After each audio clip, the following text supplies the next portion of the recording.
America की white house press secretary Karoline Leavitt ने democratic party पर निशाना साधा है। उन्होंने कहा कि प्रशासन के खिलाफ चल रहा मौजूदा विवाद एक सुनियोजित राजनीतिक अभियान है और इसका वास्तविकता से कोई संबंध नहीं है। लेविट ने कहा कि प्रशासन अब तक किसी भी सरकार से ज्यादा काम कर चुका है। ये पूरा मामला डेमोक्रेटिक पार्टी की ओर से रचा गया एक झूठा दावा है।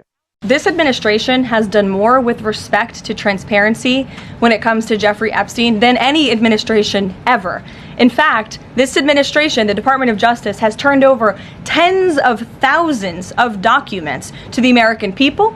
We are cooperating and showing support for the House Oversight Committee. That's part of the reason you are seeing these documents that were released today, because of the House Oversight Committee's and Republicans' efforts to get these out to the public. This administration also moved, the Department of Justice also moved to unseal grand jury testimony, which we know, unfortunately, a judge declined those requests. So this administration has done more than any, and it just shows how this is truly a manufactured hoax by the Democrat Party. For now they're talking about it all of a sudden because President Trump is in the Oval Office. But when Joe Biden was sitting in there, the Democrats never brought this up. This wasn't an issue that they cared about because they actually don't care about the victims in these cases. They care about trying to score political points against President Trump, as we have, of course, seen with this government shutdown. And this entire thing, again, it's not a coincidence to the American people at home. There are no coincidences in Washington, D.C. And it is not a coincidence that the Democrats leaked these emails to the fake news this morning ahead of Republicans reopening the government. This is another distraction campaign by the Democrat and the liberal media, and it's why I'm being asked questions about Epstein instead of the government reopening because of Republicans and President Trump. ये थे आज के कुछ अहम बयान। Updates के लिए जुड़े रहिए लेट्स माइक के साथ।